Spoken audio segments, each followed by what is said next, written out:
Hello friends, I'm Rosa, welcome to the channel. So, time for another wrap-up video, a 2022 wrap-up video. Today I wanted to talk about your favorite books. So I've talked about my own favorite series and also my own favorite fantasy standalones, but I thought it would be fun as well to get some input from you. The funny thing though is going through all the replies to the question, because I asked both on Patreon, I asked on the community tab here on YouTube, but I also asked on Instagram, and a lot of the best books that you think you've read throughout 2022, I've also read. So I own the vast majority of them, the ones that were mentioned multiple times. And so I don't know how many I have to talk about today, but I chose the ones that had been mentioned more than twice or 2 times or more. And we're gonna go through the synopses. I don't know how much I'm gonna say about the books other than that, but like my own opinion on them, but we'll see. But we're gonna start out with From Blood and Ash by Jennifer L. Armentrout. So this was mentioned as both the book but also the series.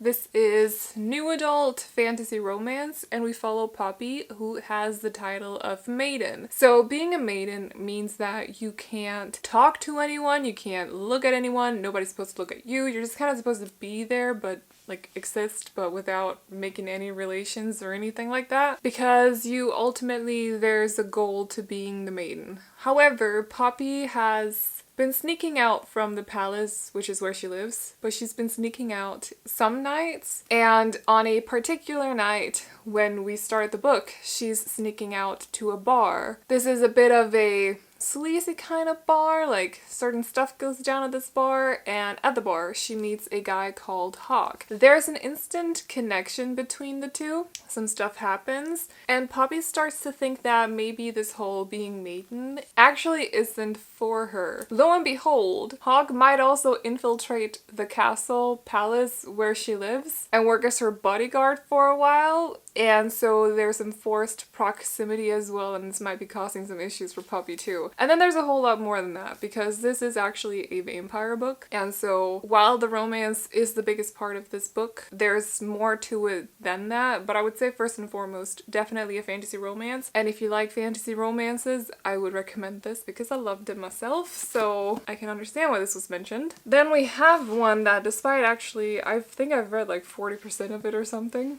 30? Between 30 and 40. I don't really know how to summarize this. But Brandon Sanderson was mentioned several times. So his Mistborn series was mentioned too, and also Skyward. But the one that was mentioned the most was Stormlight Archive. Both The Way of Kings but also Oathbringer. I don't know why I said Oathbreaker. I was like, Oathbreaker. And then I thought for a second, wait, that sounds wrong. It's literally, it's right here. Other way. Oathbringer. Okay. But it's difficult to summarize exactly what this is because it's high fantasy and it's very... there's a lot going on. I have been reading this for several months by now. The only reason that I'm making very slow progress on it is because it's a very thick book and I can't sit on my couch and read it because it's too heavy. So I've been reading it at my desk, but because of electricity prices going up for the past like 5 months, whenever I finish work, I would just shut everything down. So I've not really been sat at my desk just casually reading or just doing anything other than work, to be honest. And so I haven't made progress in this, but let's say 35% into it, it's really good. There's a lot going on, there's a clear build-up. Can't tell you what it's about though, because it's too complicated. Just think like kings and ancient powers and magic and war as well, and a lot of stuff. A whole lot of stuff. Politics? Would you call it politics? I would say politics as well, like king politics. I don't know if that's a thing. But yeah, maybe eventually I'll have to start over with it, to be honest, just because it's gonna take a while for me to actually be able to sit down and read it again. I'm gonna need to figure out a light situation or something so I can actually continue it. But book 3 that was mentioned several times is If We Were Villains by Emil Rio, which is I think it's adult, and it's also a mystery. So we start off the book following a guy who has been in prison for 10 years for committing a murder, I think, and on the day that he's released, he is approached by the detective that worked on the case back in the day. The detective is getting retired and he just really wants some answers to what actually happened during this whole situation, so he approaches him wanting those answers, and so we are teleported back in time to when everything went down. We follow 7 different students who were in a play. They were doing theater, and one of them dies, I think, and so it's a bit of like whodunit, you know, but with actors that are really testing their abilities to lie. And yes, I have not read this, wanted to read it in October, but didn't get my copy until November, so I just never got the chance in October, but I will find the time to read this when the time is right. I want this to be like a fall kind of read, because I think it's also dark academia, murder mystery, thriller as well, and I think it's like a perfect fall time read. So I haven't read it myself, but heard many lovely things about it, that it's really well built up as well. Then we have an adult contemporary romance, which is The Love Hypothesis, which, funny story, I asked people what their worst reads of 2022 was, and this was mentioned multiple times as well. It's a very dividing book, I would say, but it's an adult contemporary romance. We follow Olive. We follow Olive, who is a PhD student, a PhD candidate. Spends a lot of time, she works in science. She spends a lot of time in her lab doing different things, and it's just generally just very focused on her studies. But she has a friend who is very insistent that Olive tries to date. And so after Olive tries for a little bit, things don't really go the way that she wants with this guy, but he happens to really like her friend, and so they start dating. Her friend is feeling bad about it, and Olive is like, no, everything's fine. Actually, I got a date tonight, so we're all good. So she goes to her school instead because Olive doesn't have a date. Olive just does not care about that right now. But she goes to her school to do work there instead, and unfortunately it turns out that her friend is also at the school. So instead of being busted for lying about having a date, she decides to kiss the first guy that she sees. And that happens to be Adam, who is the professor, the very grumpy science professor at the school. He's also a bit on the younger side, but anyway. And so to save face, the two of them, as Adam's idea, actually start to fake date. And it's a whole thing. It's quite funny. If you like this sort of romance, I would say it's quite funny. But I don't know. I can't really tell why. Is it because it's a Raylo? It's a Raylo fanfic? I don't know. I loved it, so I'm having a very hard time seeing why other people wouldn't like it, but I thought it was hilarious. I thought it was self-aware, and I thought it had good humor in it. Bit of a Grumpy Sunshine as well. Grumpy Sunshine fake dating just has a special place, you know. It just works so well, and I liked it. I liked it a lot, so I get it. Another one, and I'm so happy this was mentioned quite a lot, is Empire of the Vampire by J. Kristoff. So I read this last year, actually, and I loved it. Full on 5 stars, because it had a little bit of everything, but it's an adult fantasy. It's quite dark, and we have to do with vampires. So we follow Gabriel de Leon, who is a Silver Saint. So he is essentially a vampire hunter. There's a little bit more to it than that. Religion is also quite entwined with being Silver Saints as well. There's a lot of heavy influences from religion in this. But Gabriel is the last remaining Silver Saint, and basically humanity's last hope. And unfortunately, the vampires have taken him prisoner.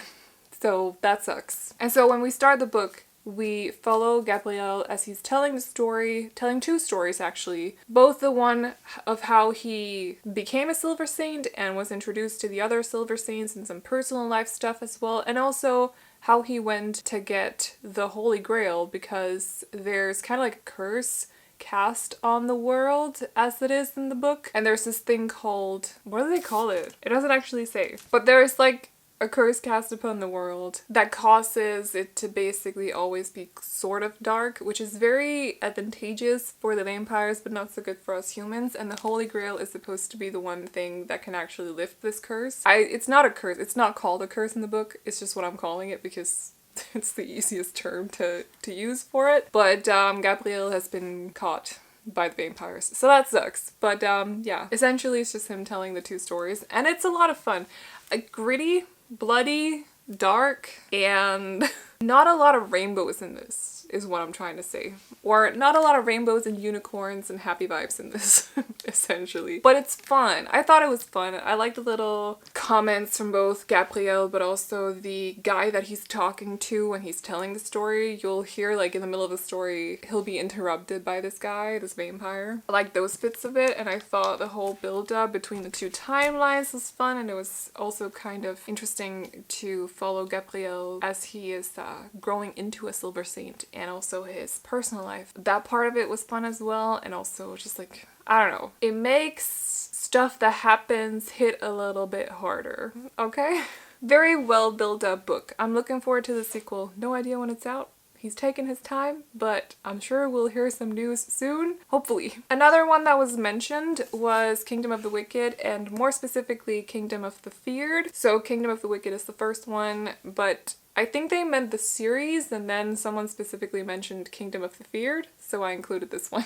I've not read this one yet, because I'm a little bit nervous going into it. I didn't fully love Kingdom of the Cursed as much as I did with Kingdom of the Wicked. I feel like certain promises were made as well that weren't, the book didn't live up to them, and so I'm a little bit nervous going into this one. But in this trilogy, we follow a witch whose name is Emilia. She has a twin sister whose name is Vittoria, and the two of them, like, her twin sister means everything to her. They're very close, or things have gone a little bit strange. Vittoria is kind of like pulling away from Emilia. Certain things are happening and Emilia doesn't really know what was going on. And then she finds her dead, and so completely crushed, she decides that she wants to figure out who killed her sister. And so what she does is that she performs a ritual. She summons one of the 7 deadly sins, one of the 7 princes of hell. The one that she summons is called Wrath, and essentially tricks him into making this deal with her so that he'll help solving the mystery of what happened with her sister. The two of them don't really work well together, but then at the same time, you know, stuff. So a bit of a murder mystery with fantasy and also some romance thrown in there, and it was quite entertaining, the first one. Second one is less of a murder mystery, still mystery vibes. I don't know about third one. I have no idea. Also, this is, I just want to show this because I don't think I have, but I got the one with the foil on the naked cover, which is pretty cool. It means it's a first printing. I just haven't gotten around to reading it yet. I will though. Just a little bit nervous, but we'll see. I got both Madeline Miller books to talk about because both of these were mentioned. I'm not surprised. First off, The Song of Achilles, which is a retelling of the legend of Achilles. So we follow him, but also Patroclus. Patroclus is the focus of this one. Like, it's told from his point of view, and he is essentially an exiled boy who ends up at this island place where all these other exiled boys also are, along with Achilles, who's not exiled, but he's there to train. I think, as far as I remember. And he's not really been welcomed super well into this community, or whatever we want to call it. He's a bit of a shy and insecure and fragile kind of guy, but Achilles is like, he's gonna be my friend. I'm gonna take him under my wing. And so he does, and the two get very close, and then they get closer, and then, you know, there's the whole thing with Achilles, and you know where it goes. Okay, so very loaded, very heavy, hard-hitting in the feels. Will punch you in the gut. I don't want to talk about it because I'll probably start crying. Okay, so Circe though. Have not read. I got this for Christmas last year. Don't tell my friend I haven't read it yet. I really want to though, like, don't get me wrong. But I just haven't gotten to it yet. I feel like this is a spring read, and for some reason I read other books in the spring, so maybe I'll put it on my April TBR or something once we get to it. It's hard being a seasonal reader, is all I'm saying. I need to get out of that habit, quite clearly. But essentially this is a retelling of Circe's story. So Circe is more specifically daughter of a Titan, I think. I can't remember how it goes, but she's also the first witch in Greek mythology, to my knowledge, as far as I can remember. And so she's not really been welcomed into the world of the gods, the Greek gods. She's been outcast, she doesn't fit in with them, and it's basically following her story, where she ends up, and how it's hard being a woman in this world as well, and what she does to survive. And that's as far as I know, but have not read it, so it's kind of hard to talk about. Stunning cover, by the way. If we just want to like quickly, like it continues underneath the dust jacket and I love it so much.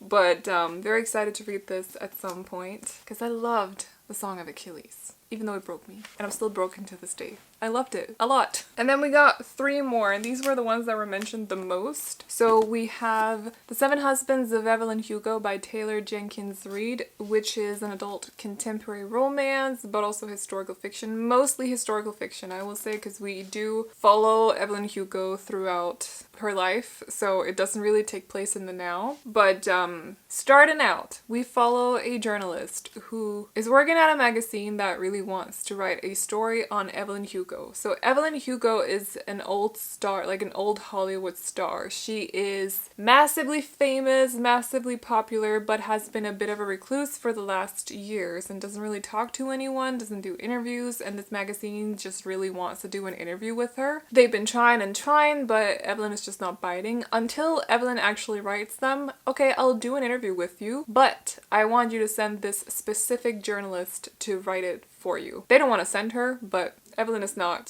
having it, so they end up sending her anyway. Once she gets to Evelyn's apartment, it turns out that Evelyn doesn't actually want to write an article. She wants this journalist, her name is Monica, she wants her to write her biography. So she sits down and tells her her entire story. And fate might have it, or I don't know if it's fate, but well, maybe. Their stories might be more entwined than our dear journalist actually starts out thinking. And, you know, yeah. Because she's very puzzled. Like, why is Evelyn interested in me? Why does she want me to write a story on her? And there might be a reason for that. And I get why everyone loves this book, because it's beautiful and I love Evelyn as a character. Meanwhile, I also kind of hate her on certain points. Like, it's a complicated relationship, but it's a beautiful story. It was beautifully written, beautifully built up.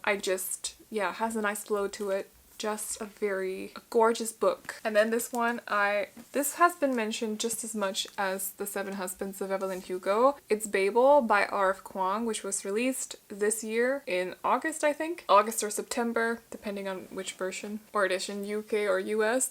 But this is adult historical fiction with a touch of fantasy to it as well. And we follow Robin, who has been taken from China to the UK, more specifically England. He's also half British, by the way. Like, he's half Chinese, half English, but he's taken there because he has some language capabilities that are very useful for them. And eventually he has to start studying and working at Babel, which is the Center for Translations in the Western world. I don't actually know if it's just the UK. I'm assuming just the world. But I don't remember. At Babel, they do more than just translations, because there is this art called silverworking, which is essentially magic in some way. I can't explain it because I've not had it explained to me while reading yet, so I don't really fully know how it works, other than you have 2 words in 2 different languages, and once they're kind of woven into a silver bar, you can use that to do whatever the words, like, for example, disappear, you know, then they can go, if they use that bar, they can become invisible. But you need like 2 different languages to kind of work together in a way. It's complicated, but them having access to these silver bars and the silver working makes them very powerful, and they're not willing to share their powers despite having so much of it. And so it's basically about Robin being introduced to this whole world with the silver bars and the Babel Tower and the library and etc., but also kind of coming to terms with, or realizing that it's not okay for them to hold on to so much and then not share. And so what happens when he decides that it isn't? I don't know. I tried. I gave it my best shot. I think I've read like 30% of this so far. It's slow right now in the book, which is why it's taking me so long. So far, I can't see why it's been so popular, but hopefully something changes and I will get it too. But right now, 30% into it, I don't fully get it. But I have faith that you guys know what you're talking about, so I'm sure it'll hit at some point. I guess we'll see. I'm glad to see it doing so well though. And then lastly, we have, which I'm so happy that you guys have mentioned, and that is Echo Tar by Sarah J Maas, which is basically like, I don't think I can say like a favorite book, which is why I always say top 3, but it's one of my top 3 favorite series, most definitely. But I can never like fully settle on just one, if you get what I mean. But these are, not young adult, new adult, fantasy, and romance. Oh, we also got to do with Faye. So, in these books, we follow Feyre, who lives with her 2 sisters and her disabled father in a cottage. They're not doing well money-wise or just food-wise. Feyre is the one basically providing for the family by hunting. And to add on to that, they also live in an area that is very close to the border to the Fey realm, which means that sometimes it's very dangerous going into the woods to hunt because you might come across a Fey. You're not supposed to do anything to them, you're just kind of supposed to either die or run, you know? Like that sort of situation. One day while Feyre's out hunting though, she comes across said Fey, and they have been shapeshift into a wolf, but she can spot that it's a Fey. And instead of running, instead of hiding, she decides to shoot it. And so this might have come off as a very good idea in the moment. However, a couple of hours or a day later or something, this very powerful Fae turns up at Feyre's door and is like, you took a life from me, so I'm gonna take you with me to the Fae realm. As like a trade, you know? And so she's taken off to the Fae realm. She ends up in the Spring Court. There are different courts in the Fae realm, but she ends up in the Spring Court where she is not feeling super welcome. She's not feeling safe. At the same time, she's getting closer to this Fae who took her there, and she also learns that there has been a curse cast on them that she's also very interested in lifting. I can't remember if they make a deal that if she does that, she's free to go home. I can't remember if that's a thing, but there's definitely a curse. This is a Beauty and the Beast retelling. The rest of the books are not. And to be honest, this is the worst one of them. But when you say Echo Tar, I know that you mean the series as a whole. I know you don't mean specifically this book. It's just difficult to talk about the rest of the books. Is this like a typical Sarah J Maas thing where you mention or describe the first book in detail and then you have to add, but the rest of the books are really not the same. Like, they're really different is what I'm trying to say. So don't just, it's not just, Echo Tar is not just that. It's a lot more than that. I'm so happy that you like the series. I'm actually planning on doing a reread of them in the new year because I just feel like I need it. I wanted to this year and then I just never got to it. So it'll be happening in the new year, probably in like March, but I'm excited for it. So, but those were the series. Or specifically books, just books that you guys have mentioned as your best reads of 2022. I agree with a lot of them, I'm not gonna lie. There's just a couple that I haven't read. If We Were Villains, Circe, Babel I've not finished, The Way of Kings I've not finished, and also Kingdom of the Feared. But it's promising that you guys have mentioned them, so I'll be looking forward to reading or finishing them. But anyway, this was fun to do. I hope you enjoyed this video. Maybe I should put the books up. Hold on a second. So, those are the, am I covering anything? No. Those are the books that you guys told me about. These are your favorite reads of 2022. If you've read any of them, let me know. And if you were one of the ones actually leaving title names, let me know why they were your favorite reads of 2022. But that's all I got for you guys today. So I hope you enjoyed this video. If you did, feel free to hit the thumbs up. And if you want to see more videos like this from me, but also videos like readathons and TBR videos and wrap-ups and bookish unboxings and all the other booktube stuff, definitely consider hitting the subscribe button. However, that is all I got for you guys today, so I hope you enjoyed it, and I will see you all in the next one. Bye bye!